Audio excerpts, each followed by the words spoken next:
One of the most overlooked mistakes in IV therapy and venipuncture happens before the needle even touches the skin.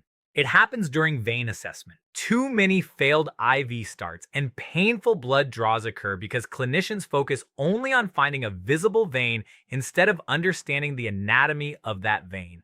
And one of the most important anatomical features you must recognize is the vein bifurcation. A bifurcation is the point where one vein divides into two separate branches. At first glance, that area may actually look attractive for venipuncture because it often appears larger or darker under the skin.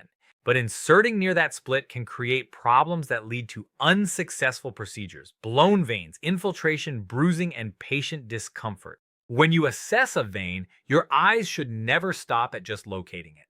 You must trace it. Follow the direction of the vessel with both your eyes and your fingertips. A healthy vein should feel smooth, straight, and stable.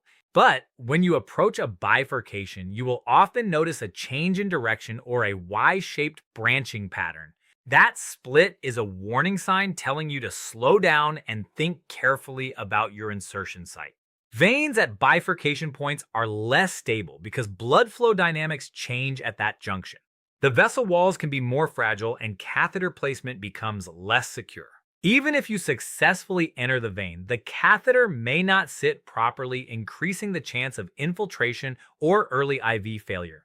This becomes even more important during blood draws. If your needle sits too close to a bifurcation, blood flow may become inconsistent. You might experience slow collection, collapsing veins, or hemolysis from unstable flow. Then the patient gets stuck again and confidence begins to disappear, both theirs and yours. A successful venipuncture is not about luck. It is about assessment, patience, and respecting vein anatomy before insertion. One of the biggest mistakes beginners make is choosing the first visible vein without fully evaluating it. Visibility alone does not make a vein a good choice. Some veins look perfect but hide bifurcations just beneath the skin surface. That is why palpation matters just as much as visualization. Your fingertips can often detect changes in vein direction that your eyes cannot see. A skilled clinician learns to trust both sight and touch together. The more carefully you assess the vein beforehand, the smoother the procedure becomes afterward. Patients notice this level of care immediately. When you take a moment to study the vein instead of rushing, patients feel safer. They feel that they are in capable hands. And in healthcare, confidence matters. Every careful assessment reduces unnecessary trauma, protects vein health, and increases first stick success rates. Small habits create major differences in clinical outcomes. The needle should never lead your decision-making. Your assessment should. That is where true venipuncture skill begins. One of the simplest techniques that can completely transform your success with IV therapy and blood draws is something called the 1-inch rule. It sounds almost too simple to matter, but this small adjustment can prevent countless complications and improve both patient comfort and clinical outcomes. The rule is straightforward. Avoid inserting your needle or catheter within 1 inch of a vein bifurcation. That 1-inch distance creates a safer, more stable area for venipuncture and gives your catheter the best chance to function properly. Too often, clinicians become focused on speed. They see a vein, clean the site, and immediately insert the needle without considering where that vein is going. But veins are not straight pipes. They branch, curve, narrow, and shift beneath the skin. If you insert too close to where the vein divides, you create instability from the very beginning. The catheter may rest at an awkward angle, blood flow can become turbulent, and the vein wall experiences more stress. That is when infiltration, swelling, leaking IV fluids, and failed blood draws begin to happen.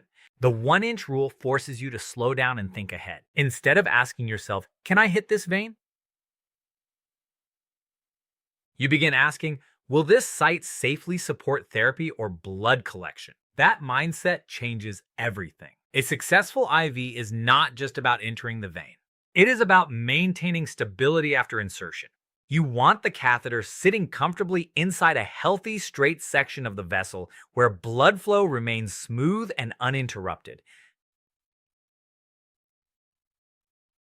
Think about what happens during patient movement. The arm bends, muscles shift, skin stretches, and the catheter moves slightly with every motion. If the insertion site is too close to a bifurcation, those movements create extra tension at the branch point.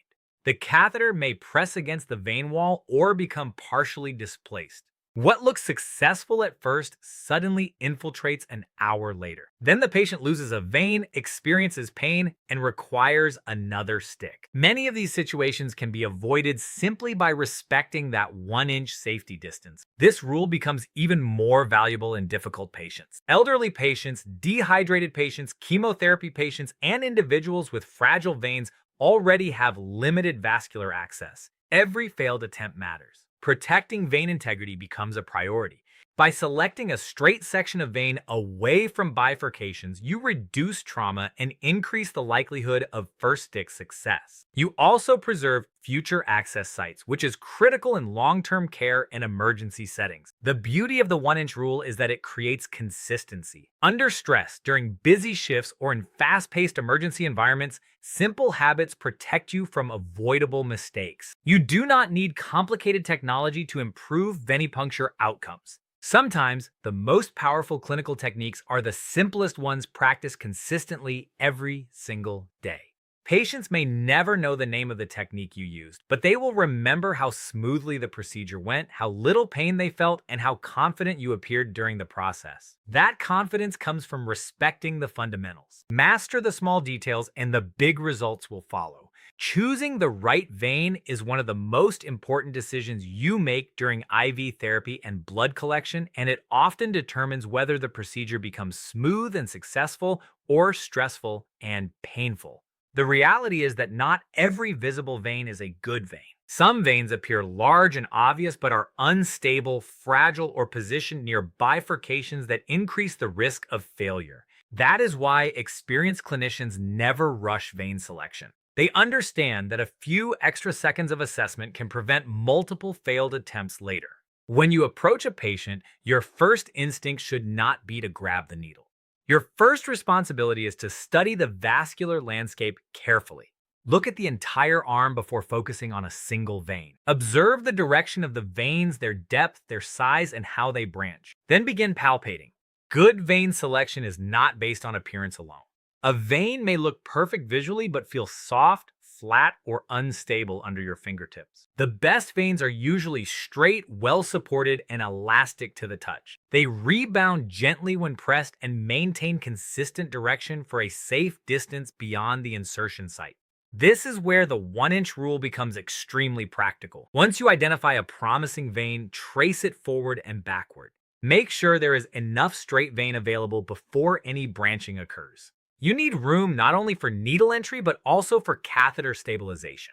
If the vein immediately divides nearby, that site may not tolerate IV therapy well, even if the initial stick succeeds. Choosing a straight section away from bifurcations creates smoother blood flow and reduces stress on the vessel wall. Patient positioning also plays a major role in vein selection.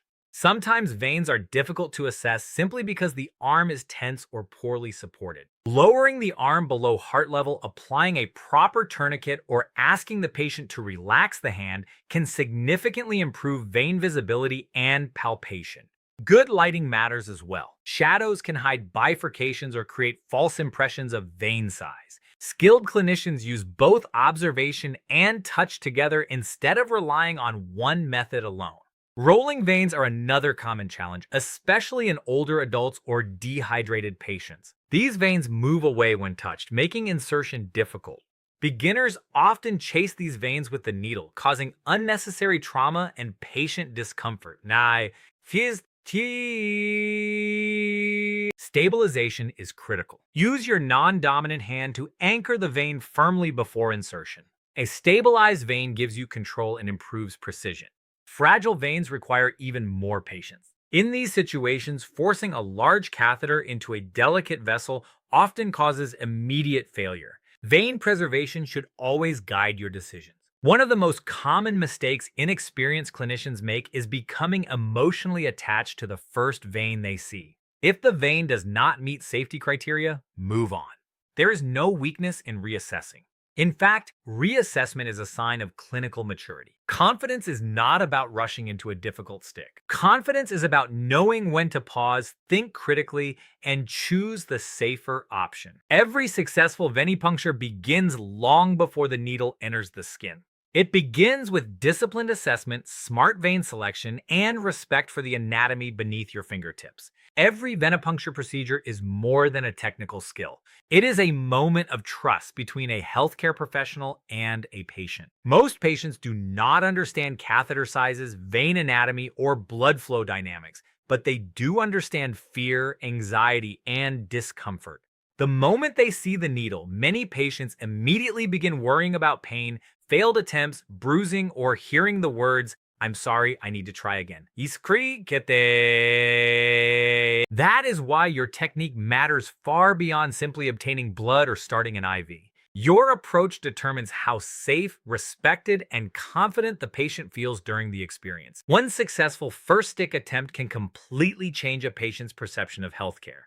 A calm, controlled procedure reduces anxiety not only in that moment, but also in future medical visits. On the other hand, repeated failed attempts can create lasting fear and distrust. Some patients arrive already nervous because of past experiences. They remember painful infiltrations, bruised arms, or clinicians who rush through the procedure without listening. As healthcare professionals, we carry the responsibility of changing that experience through preparation, patience, and precision. This is why slowing down is not weakness. Slowing down is professionalism. Before you ever pick up the needle, the patient is already evaluating your confidence. They notice whether you assess carefully, whether you palpate with purpose, and whether you explain what you are doing. When patients see you taking time to examine the vein instead of rushing blindly, they begin to relax. That relaxation actually helps the procedure because tense muscles and anxiety can make veins harder to access. The 1-inch rule becomes part of that trust-building process. It shows discipline. It demonstrates that you are not simply searching for any vein. You are selecting the safest vein. Patients may never know the technical name of a bifurcation, but they benefit from the results of your careful assessment. By avoiding unstable areas and choosing a healthy straight section of vein, you reduce pain, lower complication rates, and improve overall success. That attention to detail communicates competence without needing words. Communication also matters during venipuncture. Simple reassurance can make a major difference. Speaking calmly, maintaining steady body language, and guiding the patient through the process helps reduce fear. Even your energy affects the room. If you appear rushed or uncertain, patients sense it immediately. But when your movements are controlled and deliberate, confidence spreads to the patient as well. One important lesson every clinician eventually learns is that technical skill alone does not define excellence. Two clinicians may have the same level of technical ability, but the one who combines skill with patience, empathy, and thoughtful assessment will always create better patient experiences. Patients remember how you made them feel long after they forget the procedure itself. The goal is not simply to complete the task. The goal is to protect the vein, minimize trauma, reduce anxiety, and deliver safe care with confidence and respect. These small decisions, tracing the vein carefully, respecting the 1-inch rule, stabilizing properly, and choosing the safest site may seem minor in the moment, but together they separate average practice from expert practice. Great venipuncture is not built on speed. It is built on precision, patience, and trust.